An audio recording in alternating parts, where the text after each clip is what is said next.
Hi, I'm Shy. I'm in Miss Rice's speech class, and this is the little engine that could. So yeah. Okay. Here we go. The little train rumbled over the tracks. She was a happy little train, for she had such a jolly little load to carry. Her cars were filled with good things for boys and girls. There were toy animals, giraffes with long necks, and teddy bears with barely no necks, and even a baby elephant. Also, there were dolls with big blue eyes and bright blonde hair, dolls with brown eyes and brown bobbed heads, and the funniest little clown you ever did see. And there were cars filled with toy engines, airplanes, tops, jackknives, picture puzzles, books, and every kind of little thing that a little boy or girl could want. But that was not all. In some of the cars, they were filled with bright oranges, big golden ones, red-cheeked apples, and bottles of creamy milk for their breakfasts, fresh spinach for their dinners, peppermint drops, and some lollipops for after meals. The little train was carrying all these wonderful things to be carried to the little boys and girls on the other side of the mountain. She puffed along merry, then all of a sudden she stopped, and she simply couldn't go any further. Her wheels would not turn. What were all these little boys and girls going to do without their fun toys and good things to eat? "Here comes a shiny new engine," said the funny little clown who jumped out. "Let us ask him if he will help us." So all of the dolls and toys cried together, "Please, shiny new engine, please stop and help us get over the mountain. Our engine is broke down, and the little boys and girls will not have anything good to eat or toys to play with." But the shiny new engine snorted. "I pull you? I am a passenger engine. I have just carried a fine big train over the mountain with more cars than you ever dreamed of. My train had sleeping cars with comfortable berths, a dining car with waiters who bring people whatever they want to eat, and parlor cars in which people sit in front of soft armchairs and look out shiny big windows. I pull the likes of you? Indeed not."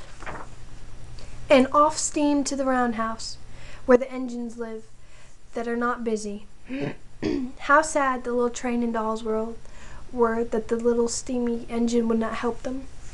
Then the little clown called out, "The passenger engine is not the only one in the world. Here is another engine coming, a great big strong one. Maybe he will help us." The little toy clown waved his flag, and the big strong engine stopped. "Please, oh please, big engine, will you help us get over the mountain to the little boys and girls who have nothing good to eat and have no toys to play with unless you help us? Our engine is broken down, and we really do need help. Please." But the big strong engine indeed bellowed, "I am a freight engine. I have just pulled a big train loaded with big machines over the mountain. These machines print books and newspapers for grown-ups to read. I am a very important engine indeed. I won't pull the likes of you."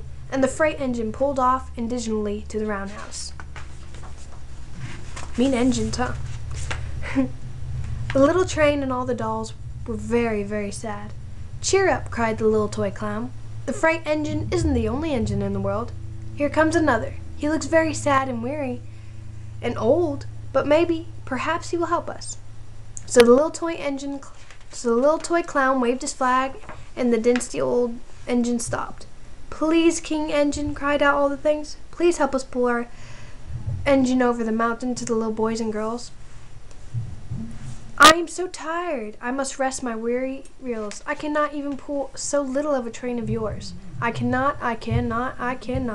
And off he rumbled to the roundhouse. Then indeed the little train was very, very sad, and the dolls were ready to cry. But the little toy clown called out, "Wait, here's a little blue engine. Little, but possibly could help us." The very little engine came chugging merrily along. "What is the matter, my friend?" she asked kindly.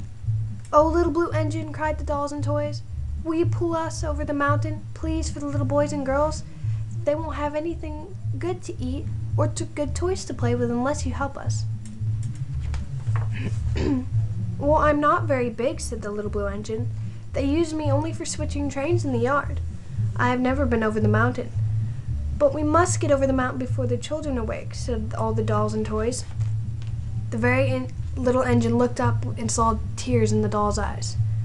"Well, I can try." Then she said, "I think I can, I think I can," and hitched herself to the little train. She tugged and pulled and tugged, and slowly they started off. The toy clown jumped aboard, and all the toys and toy clowns and animals were smiled and cheered. "Puff, puff, chug, I think I can, I think I can, I think I can," said the little thing. Up and up and up, said faster the little engine climbed, and at last they reached the top of the mountain. Down in the valley and lay the city.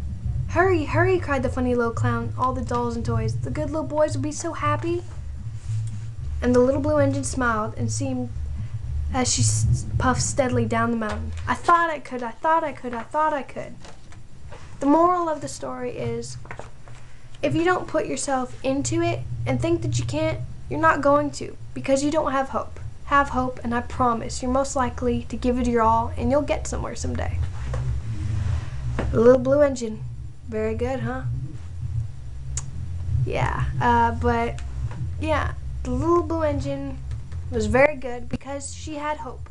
And hopefully, if you're having in trouble like that, helping people will probably give you a boost. Have hope. Thank you.